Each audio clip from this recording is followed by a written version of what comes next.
नमस्कार। आज चुनाव परिणाम का दिन है। 5 राज्यों के चुनाव परिणाम आने हैं। अभी दिन के करीब 1:15 बज रहे हैं और तस्वीरें लगभग साफ हो गई है। आप सुबह से लगातार अलग-अलग जगह से अपडेट पा रहे होंगे और देख रहे होंगे कि किस तरह बंगाल में पहली बार भारतीय जनता पार्टी सरकार बनाने जा रही है। असम में फिर से भारतीय जनता पार्टी रिटर्न हो रही है। इसके अलावे तमिलनाडु, केरल और राज्यों में क्या स्थिति है, इस पर हम चर्चा करेंगे। लेकिन खास चर्चा इस पर करेंगे कि असम, जहाँ की पहली बार झारखंड की सबसे बड़ी पार्टी झारखंड मुक्ति मोर्चा चुनाव लड़ने के लिए गई थी। अपने चुनावी सिंबल जो तीर धनुष है, उस पर कुल 16 उम्मीदवार उन्होंने मैदान में उतारा था और सुबह से क्या कुछ चल रहा है, जेएमएम की क्या स्थिति है, इसी मसले पर बात करेंगे और उसके बाद तमाम अलग-अलग राज्यों की भी जानकारी देंगे कि आखिर वहाँ क्या कुछ स्थिति है। हमारे साथ जितेंद्र सर हैं। सर, जेएमएम का ही बताइए, असम में क्या स्थिति है?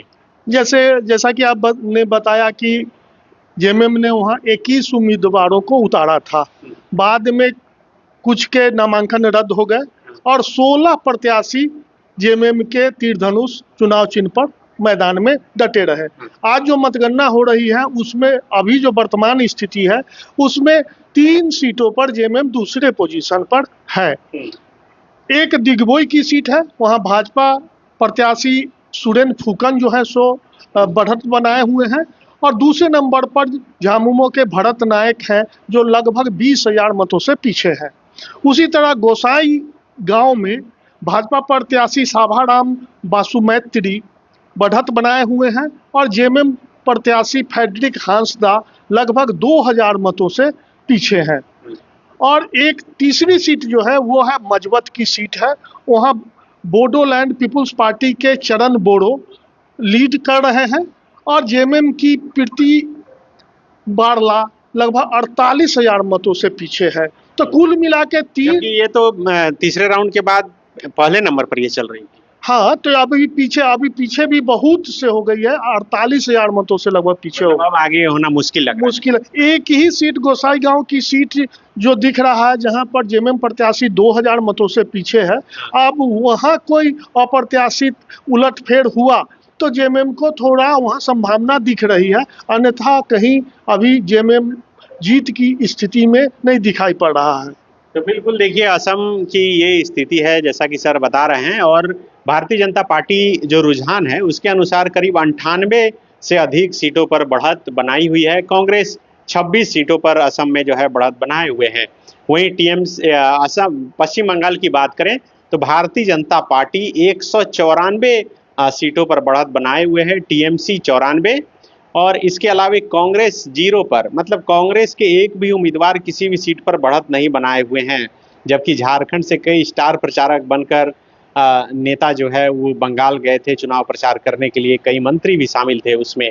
लेफ्ट 3 सीट पर पश्चिम बंगाल में आगे हैं। जो अभी रुझान आ रहा है इसमें बहुत हेरफेर होंगे, लेकिन रुझान में भी जिस तरह से भारतीय जनता पार्टी 193-94 सीटों पर आगे चल रही है, आप समझ सकते हैं कि ये कितना बड़ा आंकड़ा है। अब इसे पाटना बड़ा मुश्किल होगा। अब से थोड़ी देर पहले पश्चिम बंगाल की वर्तमान मुख्यमंत्री ममता बनर्जी ने एक वीडियो जारी किया और अपने समर्थकों से ये अपील की है उन्होंने कि वे पोलिंग बूथ पर डटे रहे, अंतिम समय तक डटे रहे। मतलब उन्हें लगता है कि अंतिम समय तक बहुत कुछ होगा। लेकिन अब कांग्रेस के नेताओं की तरफ से सफाई भी आनी शुरू हो गई है कि अब लोकतंत्र का कोई मतलब नहीं रहा, वोट कहीं दीजिए, वोट कहीं जाएगा, इस तरह के बयान आने शुरू हो गए। अब बात करते हैं तमिलनाडु की। तमिलनाडु में जो सबसे बड़ी पार्टी टीवी के जो नई पार्टी एक बनकर आई और पहली बार ही जो चमत्कार यहाँ पर करके दिखाया गया है, फिल्मी दुनिया की तरह सब कुछ अद्भुत हो गया। 110 सीटों पर यहाँ पर टीवी के जो है वो आगे चल रही है। इसके अलावे डीएमके 61, आप समझिए कि बहुत बड़ा झटका लगा है, 61 सीटों पर आगे। इसके अलावे एडीएमके 63 सीटों पर आगे। वहीं पांडिचेरी की बात करें तो बीजेपी 15 सीटों पर आगे, कांग्रेस 11 सीटों पर आगे, कांग्रेस प्लस और बीजेपी प्लस। इसके अलावा केरल की बात करें तो एलडीएफ 37 सीटों पर आगे और यूडीएफ 97 सीटों पर आगे। तो ये अलग अलग 5 राज्यों का जो आंकड़ा है वो है।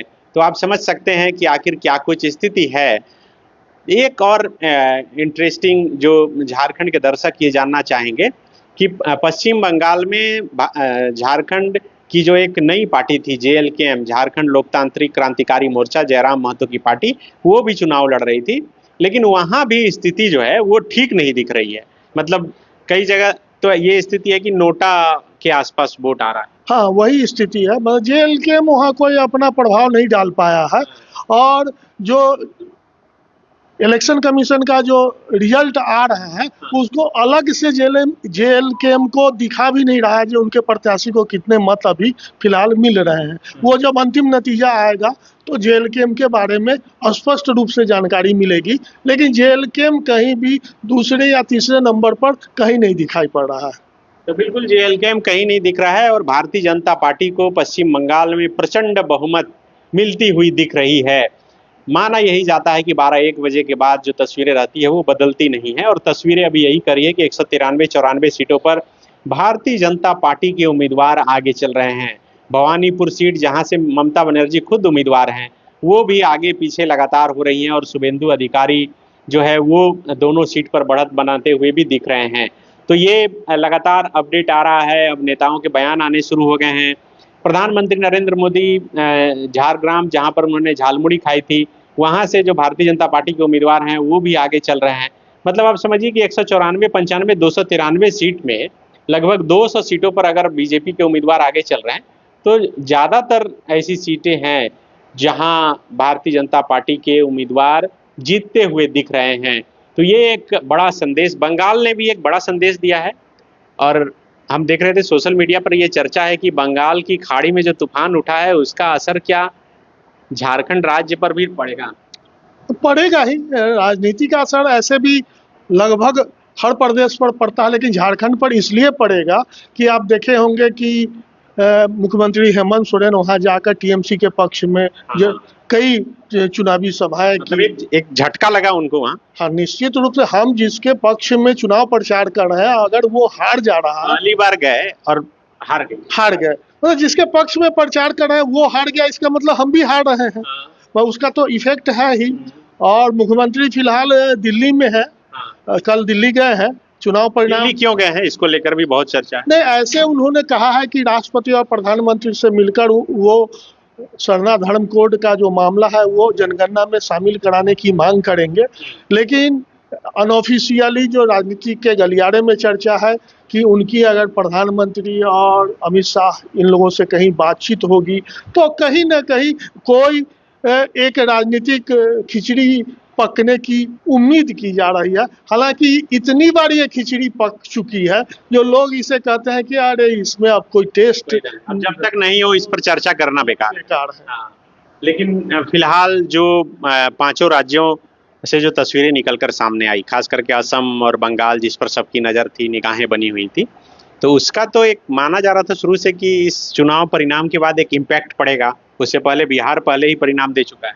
हाँ, बिहार दे दिया, पश्चिम बंगाल, असम, मतलब झारखंड के आसपास के सभी राज्य देखिए, आप पश्चिम बंगाल भाजपा, आप उड़ीसा भाजपा, छत्तीसगढ़ भाजपा, उत्तर प्रदेश भाजपा, चारों बगल।